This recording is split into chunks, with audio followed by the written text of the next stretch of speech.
오늘 고린도전서 14장은 성경 신구약 66권 중에 방언에 대해서 이렇게 구체적으로 말씀하고 있는 내용은 이 본문이 저는 유일한 줄 압니다. 그래서 우리 교회 다니는 성도님들이 이런 이제 각자 이제 체험이 다 다르겠지요. 또 하나님께서 성도들을 이끌어 주시고 인도하는 방법이 개개인에게 하나님은 맞춤형 서비스를 다 해주셔요. 이 세상에 지구에 50억이 넘는 사람이 있어도 예수 믿는 각자에게 하나님이 성령께서 알맞게 그 사람에게 이해될 수 있도록 그 사람의 눈높이에 따라서 그 사람의 환경에 따라서 이해할 수 있게끔 성령은 각자에게 신앙에 유익하도록 각자 환경에 딱 알맞게 하나님은 그 사람에게 눈높이 사역을 해주고 계셔요. 그래서 우리는 하나님이 성도를 이끌어 가시는 그 주의 손을 보지 못하면 우리의 기준으로 함부로 우리가 쉽게 판단하고 하나님의 하신 일을 이렇게 우리가 브레이크 걸 수가 있어요. 그래서 우리는 이런 부분을 참 주의해야 될 거다. 내 기준이 아닌 하나님이 성도를 어떻게 이끌어 가시고 교회를 어떻게 이끌어 가시는가 하는 정말 그런 우리의 중심을 가지고 우리가 모든 성도님들을 이해하고 또 교회를 생각해야 될 것이라는 것을 분명히 우리는 기억해야 될 겁니다. 그래서 오늘 우리 성경의 말씀에 방언을 하는 자는 3절에도 교회의 덕을 세우게 해서 해라, 12절에도 교회의 덕을 세우게 해서 하라고 하는 반복되게 어떤 일에든지 교회의 덕이 되지면 안 된다. 또 방언을 하는 자가 알아듣지 못하는 사람이 시험에 들거나 또 거기에 의문을 가지게 한다면은 그것도 옳지 않은 것이고, 또 그런 부분을 이제 개별적으로 하더라도 우리가 서로 인정할 수 있어야 된다는 거죠. 더 오늘 놀라운 것은 18절에 내가 모든 사람보다 방언을 더 말함으로 하나님께 감사하노라. 바울은 방언 기도를 내가 어떤 사람보다 많이 한다고 18절에 고백하고 있어요. 그래서 우리는 사람들에게 각자에게 하나님은 그 사람에게 맞게 신앙을 이끌어 주시는데 내가 세운 기준으로 하지 않으면은 저 사람 잘못된 사람이라고 정죄하는 습관들을 우리가 내려놔야 될 겁니다. 그래서 정말 사도행전 20장 28절에 보면은 예수님은 교회를 자기 피로 사신 교회라 그랬어요. 예수님이 이 교회를 십자가의 보혈로 교회를 샀다는 거예요. 그럼 우리는 모든 사람을 용서하고 관용하고 서로 존중해야 된다는 거예요. 이 교회가 예수님의 피로 산 교회이기 때문에 모든 것을 우리는 주님의 보혈로 교회 안에 있는 상처들을 감싸고 노력해야 된다는 거죠. 그 교회라고 하는 공동체를 깨뜨리기 위해서 이제 우리는 그 교회를 위해서 하나님은 우리를 감독자로 삼고, 그죠? 서로 그 사랑과 서로 이해하는 그런 서로 존중해주는 그런 감독자를 삼고, 그런데 이제 그 교회를 파괴하려고 하는 사나운 이리가 나타난다고 29절에 말하고 있죠. 사나운 이리가 나타나서 양떼를 아끼지 아니한다 그랬어요. 이 이리가 뭐예요? 그 뒷절에 38절을 말해. 이리는 어떤 행동을 한다고? 33절에 내가 아무의 은이나 금이나 의복을 탐하지 아니하였고, 이리가 나타나면은 음과 금과 의복을 탐한다 이 말이 뭐예요? 이리는 항상 복음보다는 성공, 물질, 돈 이런 거 교회가 주장을 해서 교회의 본질을 무너뜨리게 된다는 거예요. 우리 이리는 교회를 무너뜨리는 것은, 교회는요 육신 자랑하는 게 아니고 세상의 성공 자랑하는 게 아니고 우리 예수님을 자랑하고 예수님을 칭송하는 것이 교회가 해야 될 역할인데, 교회가 다른 걸 자꾸 빠지는 거예요. 나는 하나님을 믿어서 건강이 좋아졌다. 나는 하나님을 믿어서 돈을 벌었다. 지위가 좋아졌다. 그런 하나님의 이름을 걸고 자기를 자꾸 뽐내는 그런 일을 하면서 교회가 어떻게 됩니까? 그게 뭐야? 사나운 이리들은 예수님을 빙자해서 자기를 돋보이게 하는 게 그게 이리들이 하는 역할이다. 이 이리들을 주의해라. 그죠? 우리는 교회 안에 이런 이리들이 내가 예수님을 앞장 세우는 척하면서 예수님을 등였고 나를 뽐내기 위해서 열심히 위장술을 나를 드러내기 위해서 예수님을 빙자해서 나를 자꾸 이렇게 드러내려고 하는 거란 말이에요. 이게 이제 이리들이 하는 역할이라는 말이에요. 그래서 바울은 그 이리들을 물리치기 위해서 내가 3년이나 밤낮으로 너희를 훈계하던 걸 기억해라. 훈계란 말은 야단쳤다는 말이 아니라 말씀을 가지고 우리가 말씀대로 살자. 그런 이리의 속임수에 살지 말고 말씀대로 살자. 그리고 내가 남에게 이득을 취하려고 산 것이 아니라 내가 너희들에게 모범을 보이지 않느냐.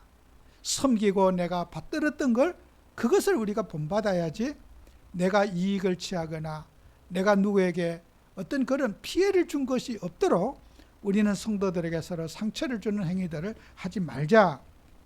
이것이 바울이 초대교회 성도님들에게 한 부탁이거든요. 그럼 우리는 교회를 어떻게 세워야 되겠습니까? 그리스도의 터 위에 교회를 세워야 된다는 거예요.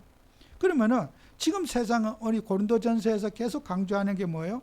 고린도전서 3장 11절 15절에서 이 닦아둔 것 외에 능히 다른 터를 닦아둘 자가 없으니 이 터는 곧 그리스도 예수라 그래서 그리스도 예수 그리스도라 그랬어요.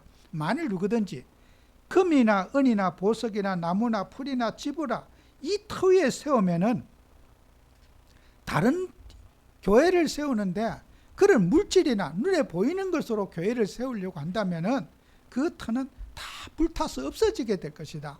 우리가 육신적인 야망과 동기로 가지고 교회를 세우면 안 된다는 거예요.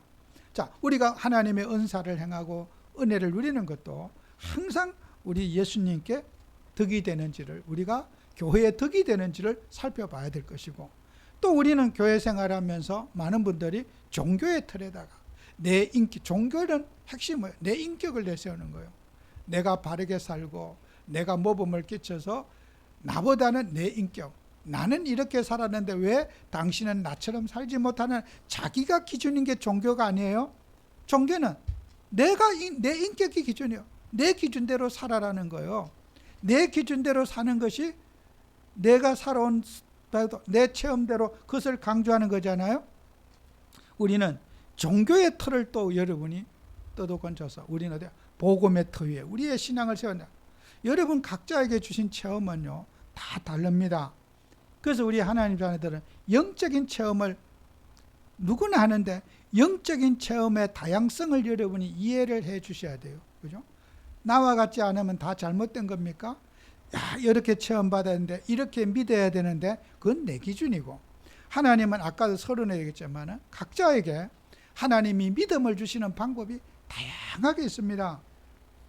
그래서 여러분 방언이라는 것도 참 오해의 소지가 많지요. 우리 한국 교회에서도 방언을 하면은 예전에는 이단이라고 하는 그런 말도 이제 또 말한 적도 있고요. 그래야 성경에는 분명히 방언이 있다고 그랬어요. 바울도 방언을 한다고 그랬거든요. 그럼 우리는 그런 부분이 내가 이해가 가지 않는다고 해서 저 사람이 귀신 들렸구나. 우리가 그렇게 또 불건전하게 봐서도 안 된다는 거 아니겠어요? 우리가 방언을 하는 사람도요. 다른 타 종교도 무속인들도 방언이 있어요. 그 주문을 외우고 뭐 하는 행위들이 있어요. 우리 교회 안에도 그런 방언에 대해서 여러분이 쉽게 우리가 판단하지 말고 존중할 거는 존중해 주자. 또 그 다음에 환상이라는 것도 있어요. 바울이 있잖아요. 고린도전서 12장 1절에서 3절에도 있잖아요. 내가 14년 전에 셋째 하늘에 올라가서 몸 안에 있었는지 몸 밖에 있었는지 내가 모른다 그랬잖아요. 어떤 분들이 뭐 입신을 해서 내가 천국을 봐왔다. 우리가 하나님은요 각자 개개인에게 신앙의 유익을 위해서 정말 하나님은 개개인의 글씨를 모르는 사람에게도 예수 믿고 구원받게 해주시는 거예요. 또 어떤 할머니 할아버지들이 그런 시골의 어떤 무속 속에 살던 분도 그들에게 맞게 맞춤형 예수를 하나님이 믿게 해주시는 거예요. 제가 예전에 어느 그 권사님, 할머니 권사님이 교회를 다니니까 새벽마다 그분이 와서, 그분은 글을 몰라요. 그도 자존심에 항상 성경은 갖고 다니시고 글을 모르는데도 갖고 와서 이렇게 펼치고 해요. 근데 그분은 개인적으로 글을 모르셔요. 요 밑에 사시는데. 근데 그분은 이 종을 보면요, 여기에 붉은 십자가가 새벽에 보인대요. 그러면 여러분, 그런 분들이요, 글 모르는 그 상처를 갖고 있는데도 불구하고 굉장히 예수님을 사랑하고 살아요. 제가 오래전에 미국에 하와이 대학이라는 곳에 가가지고 전도하러 거기를 갔어요. 근데 하와이 대학이 얼마나 크냐면요, 진짜 뭐 한 동네 같이 커요. 미국의 땅이 넓어 그런지 그냥 그 학교 교정을 입구에서부터 걸어가려면요, 자기가 그 강의 듣는 그 건물과 건물 사이도 엄청 넓고, 그야말로 그냥 그 큰 동네 같아요. 뭐 시카고 대학도, 미국의 대학들은 정말 커요. 땅이 넓어서 그런지 여러분이 상상도 하지 못할 정도로 커요. 그래서 건물과 건물 사이도 크고 그냥 띄엄띄엄 있고 이래요. 근데요, 제가 거기 가가지고 갑자기 화장실이 가고 싶은 거예요. 그냥 똥이 쏟아질 것 같아요. 큰일 났어요. 전도는 그냥 화장실부터 찾는데 그게 어디가, 영어도 못하지요. 화장실이 어디 있는지도 모르지요. 건물은 그렇게 띄엄띄엄 크게 있지요. 진짜 쏟아질 것 같아요. 어떻게 다니겠어요. 그래서 제가 어떤 길 지나가는 사람 있는데 제가 물어봤어요. 혹시 한국인 여기 있는데 없느냐고 물었더니 그 옆에 대학교 교수들이 있는 기숙사가 있대요. 그게 한국인, 몇 호실에 한국인 교수님이 계신데요. 제가요, 남의 집에 문 두들 사람이 아니에요. 화장실 가기 위해서 전도하려고 뜯은 게 아니고 한국인 교수님 그 집에 문을, 그 호스를 그렇게 두들렸어요. 뚫렸더니 백발의 할머니가, 그 권사님이 이제 계시더라고요. 이제 부부가 교수님인데 백발 꼬부랑 할머니예요. 근데 그분이 이제 정식 교수로 은퇴를 하시고 뭐 학교에서 뭐 우리나라에서 뭔 사전인가 뭘 쓰라는 프로젝트를 받아갖고 거기서 일을 하고 있어요. 근데 그 권사님이 그래요. 권사님이 어서 오시라고 가니까 조그만 교탁에, 조그만 그 교자상에다가 성경을 딱 얹어놓고 또 요런 조그만 봉투 100불짜리 딱 그 헌금을 담아놓고 예배를 기다리고 있었어요. 근데 그 권사님이 그런 말씀하셔요. 하나님이 오늘 귀한 전 목사님들이 오신다고 준비하라고 했대요. 근데 제가 그 집에 들어갔더니 신기하게도 똥이 안 마려워요. 화장실 안 갔어요. 쏟아질 것 같아서 문을 두드렸는데 대변은 그 집에 화장실 들어가지 않았어요. 근데 그 같이 갔던 일행가 오면서 우리가 오늘 겪었던 일, 그죠? 내가 똥 마려서 거기에 문을 모르는 그 집에 두들렸던 일, 그분이 또 예배를 성경 펼쳐놓고 딱 준비하고 무릎 꿇고 기다리는 모습, 제가 그걸 보면서요, 하나님은 이렇게 우리가 알지 못하는 정도로 이렇게 성령은 하나님의 자녀들에게, 백성들에게 인도해 주시는구나. 그 권사님은 미국의 북한에서 이제 우리나라, 그분 말로 우리나라 1호 유학생이래요. 북한에서 이제 6.25 때 거기를 가셨는데 거기 가서 이제 살았는데 이 아이들에게 복음을 전하는 게 너무 좋아서 대학교회를 2개를 세웠대요. 대학 안에 교회를 세웠는데 한 200명 정도 모이는 교회를 세웠다고 그러시더라고요.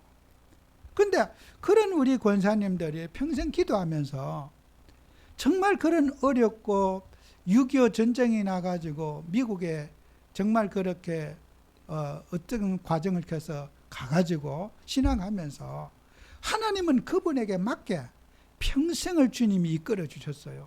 그죠?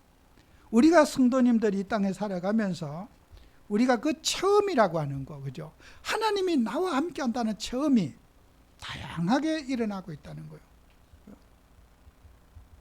여러분이 정말 우리가 예수 믿는 사람들은 그런 내가 체험하지 못했다고 해서 사람들에게 어떤 그런 것들에 대해서 부정해서 안 되고, 저도 같이 오던 그런 목사님하고도 얘기하면서 버스를 타고 또 숙소로 오면서도 야, 오늘 우리가 그러면서도 또 이제 둘이 또 목사님하고 둘이 버스 안에 싸웠어요.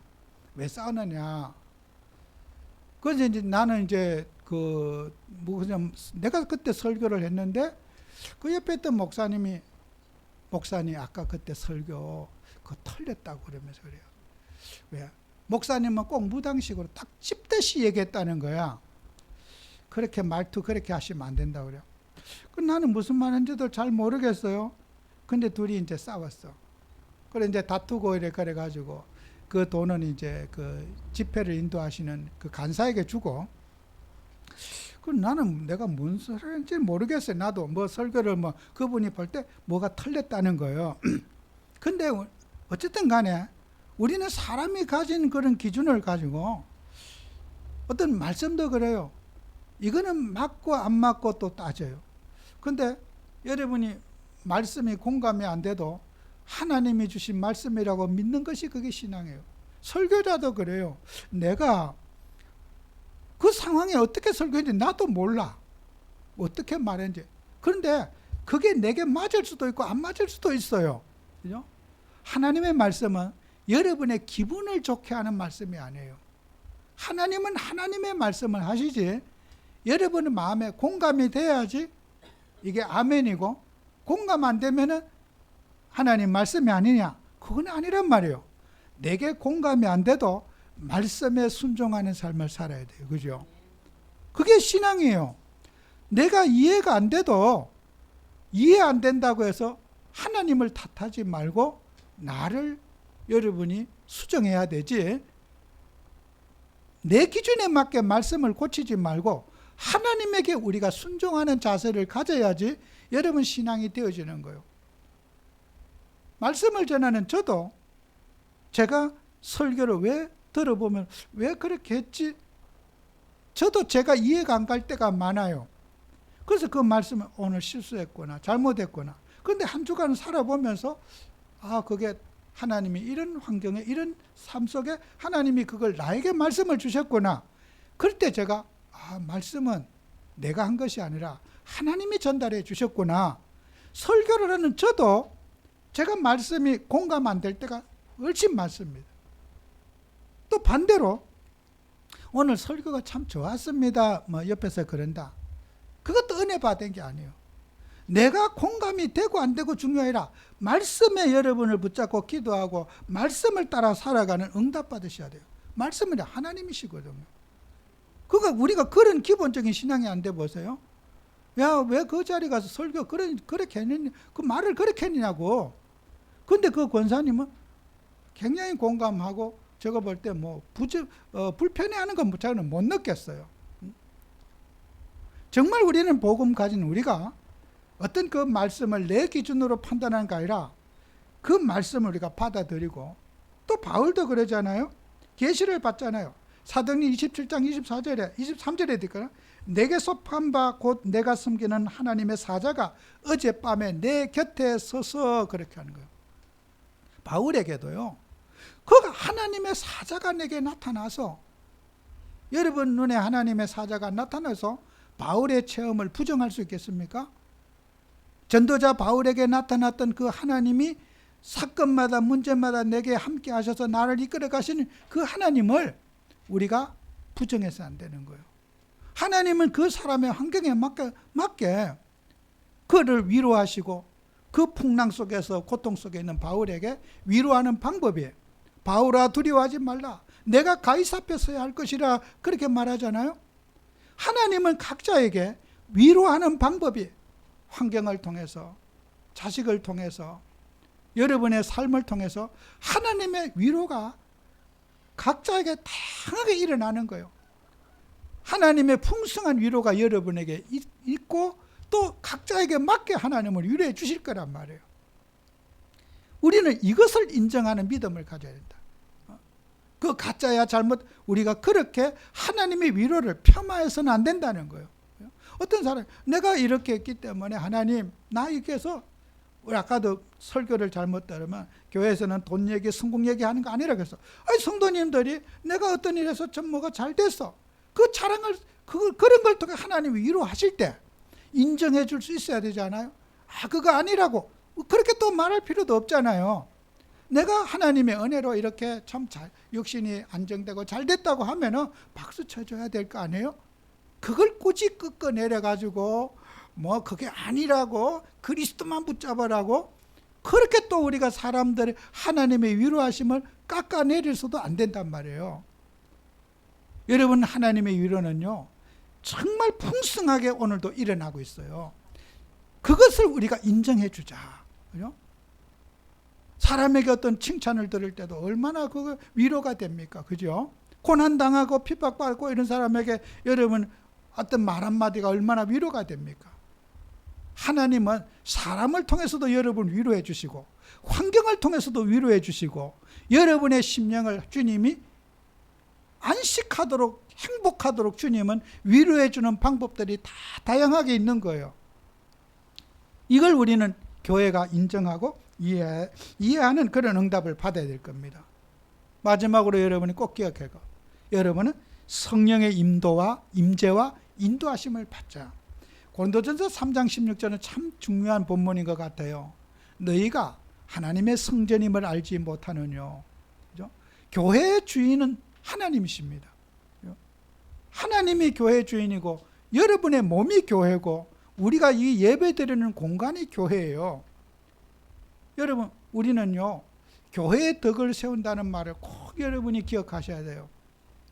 기독교 신앙은요 교회에 대한 이해가 없으면 그 사람의 신앙은 될 수가 없고 우리 후대 살릴 수 없어요. 제가 일본에 지난주에 가서도 일본 목사님들에게 제가 상담을 하면서 그 일본 목사님 세 분에게 통역을 대서 말씀드렸어요. 일본 교회가 실패한 이유가 뭔 줄 아십니까? 일본 교회가 신학도 우리보다 앞서고 기독교 역사도 우리보다 배나 앞서고 그렇게 지금도 일본인이 신학 서적 쳐놓은 책은 우리 한국 사람이 쓰는 거는 명함도 못 내밀어요. 신학이 발달하고 굉장히 성경적이에요. 그런데 왜 일본 교회가 이렇게 무너지게 됐냐? 한 가지. 일본은 가정교회 중심으로 살았어요. 가정교회. 공교회라고 하는 이 타이틀을 놓쳤어요. 야, 우리가 예수 믿으면은 꼭 교회를 가야 되느냐? 가정에서 가정의 식구들이 소규모로 예배드리면 되지 않은 일본의 의식의 문화가 있어요. 우리는 한국에는 식당을 해도 크게 해야지 또 큰 집이라고 하고 뭐 한 4평 이런 식당에는 사람들이 잘 안 가요. 그죠? 일단 크고 봐야 돼. 덩치가. 교회도 크고 봐야 돼. 큰 교회는 조금 교회, 작은 교회는 조금 이런 그런 의식이 일본이 그렇잖아요. 식당이 어떨 때는 뭐 진짜 2-3평 되는 그런 교회, 그런 식당도 100년 이상 진행된 식당들이 많이 있고 규모의 크기에 따라서 그 좋다 나쁘다가 아니라 그 조그만 그 식당도 아주 뭐 3대째 4대째 이어서 그걸 이어오는 그런 식당들이 대부분이에요. 또 직장도 마찬가지예요. 그 뭐 예를 들어서 토요타가 나고야에 있다 그러면은 그 자동차 회사와 그 지역 주민과는 같이 이렇게 공동체 생활해요. 그 지역 주민을 거의 다 선발하고 또 그 토요타 직장에 가려고 하면은 예를 들어서 나고야 지역으로 이사를 가야 돼. 그 지역 주민이 돼서 같이 융화돼 갖고 그 직장을 가야 돼. 그러니까 그 지역, 우리도 뭐 그런 거 있는가 몰라요? 그 지역에 사는 사람에게 들어갈 수 있는 기회를 주는 거야. 그러다 보니까 교회로 뭘게요? 조그맣게 가정에서 예배 드려도 뭐 되지, 꼭 교회당을 크게 만들어 가지고 모여서 예배 드릴 거는 뭐가 있느냐? 일본에 가지고 있는 의식과 문화의 신학이 거기에 빠져든 거란 말이에요. 일본의 그런 소규모가 전문성이 있는 것은 좋은 건데, 신앙이 그런 일본에 있는 문화에 점령당해 가지고 일본엔 교회관이 없어요. 야, 우리 가정에서 예배드리면 되지. 우리가 굳이 시간 들여서 그 뭐 건물 임대료 내야 되고 교회 갈 필요가 뭐가 있느냐? 이 일본 교회의 몰락은 가정교회 때문에 몰락한 거예요. 여러분요, 우리는 교회라고 하는 것이 뭐요? 오늘 일요일 날 교회 가는 날이다. 날짜 1년 365일이 다 주님의 날입니다. 그러나 일요일은 특별히 하나님이 이 날을 구별해서 예배하는 날로 우리에게 정해 주셨고, 이 예배의 날을 우리 후손에게 전달하는 것이 세계복음화입니다. 그죠? 예배 시간 아무 때나 드리면 되지, 뭐 굳이 우리가 꼭 우리 이런 시간을 정해놓고 예배 드려야 되느냐? 그렇지 않습니다. 예배 시간을 우리 후손에게 물려주고 교회 예배 의식을 물려주는 것이 세계복음화거든요. 전도만 하면 됩니까?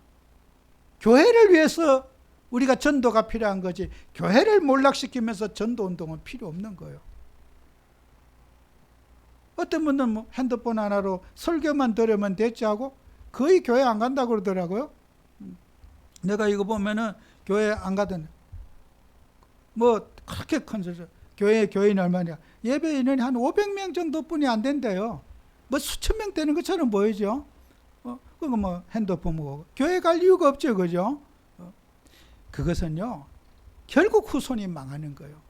우리는 교회관이 세워지고 교회 세우는 전도가 되고 교회 살리는 게 되지, 어떤 우리가 하나님의 일에도 은사를 행하는 것도 교회의 덕이 되느냐 되지 않느냐, 그런 공동체 마인드를 저와 여러분이 가지는 것이 하나님 뜻이다. 시간 들여서 여러분이 육신의 몸을 들여서 야, 꼭 이날만 교회 가야 되느냐? 여러분 평생을 정말 여러분은 교회관에 뿌리 내린 우리 성도들이 되어야 된다. 교회가 없는 전도는 죽은 전도요. 교회를 살리기 위한 전도야 돼. 그것이 하나님이 원하는 뜻. 이건 우리가 평생, 여러분 보세요. 예수님을 우리가 평생 누릴 응답을 체험하셔야 돼요. 여러분과 제가 사람을 만나면요, 서로 장단점이 있어서 어떤 한때는 서로 좋기도 하고 또 싫기도 하고 여러 갈등이 있어요. 근데요, 이 세상에서 영원한 우리 인생에 누려야 될 대상이 누군 줄 아세요? 우리 주 예수님이에요. 예수님은 10년을 누려도 지겹지 않고 20년을 누려도 지겹지 않다고 성경에 기록되어 있어요. 평생 여러분이 예수를 체험해도 예수는 요만큼도 체험 못하고 우리 천국 가요. 예수님의 깊이와 넓이를 우리가 체험해야 되는데 예수 그림자도 못 보고 가는 사람 많아. 예수님이 어떤 분이신가, 예수님의 능력과 예수님의 역사를 여러분이 진짜 가슴속에 뼛속들이 깊이 있게 체험해 나가는 우리 성도들이 되어야 된다. 저는 이사야서 9장 6절이 참 예수님에 대해서 너무 잘 표현하고 있는 말씀인 줄로 저는 늘 그걸 보면 어떨 때는 가끔 약간 두렵기도 하고, 이 귀한 예수를 내가 어떻게 믿고 있는가, 내 자신에 대해서. 저는 이사야서 9장 6절이 만만한 제 개인에게는 성경 구절이 아니에요. 이는 한 아기가 우리에게서 낳고 한 아들을 우리에게 주신 바 되었는데 그 어깨에는 예수님을 말하잖아요. 어깨에는 정사를 메었고, 그죠? 예수님은 뭐예요? 정사가 뭐예요? 거버먼트라는 거요.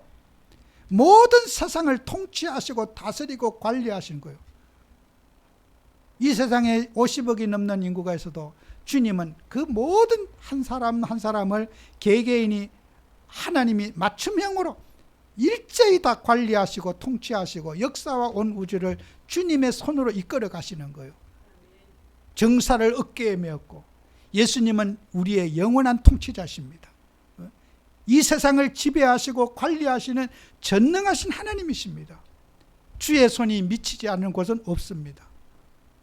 주님의 손이 함께하지 않는 세상에 그 무엇도 없습니다. 계절이 바뀌고 시대가 바뀌고 모든 것 주님은 알고 계시고 주님의 영역 안에서 세상이 지금 움직여지고 있습니다. 주님이 모르시는 건 없습니다. 정사를 그 어깨에 메었고 그 이름은 기묘자요 묘사요 놀라운 분이라는 말이에요. 그죠? 기묘자요 묘사요 이러면 원더풀.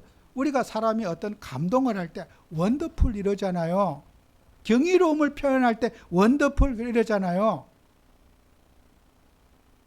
여러분, 우리가 뷰티 정도가 아니에요. 아, 이쁘다. 그런 정도가 아니에요.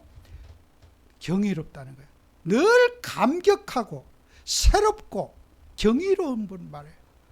예수를 50년을 믿어도 100년을 믿어도 예수는 처음 할 때마다 놀라운 분인 거예요. 완전한 분인 거예요. 그죠? 예수가 질리지는 않는다는 말이에요. 그분은 기묘자요 묘사요. 그분은 전능하신 하나님이라. Almighty God라고 했어요. 모든 인생의 불가능을 가능케 하고 못하시는 것이 없는 하나님이시라는 거예요. 예수님이요. 그 다음에 영존하신 아버지라. 세상의 모든 것 다 지나가는 거 아니에요?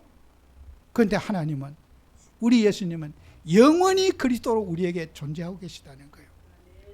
시대가 바뀌고 세상이 바뀌고 모든 게 다 바뀌어도 예수님은 변치 않으신 영존하시는 하나님이시고 그는 평강의 왕이시라는 거예요.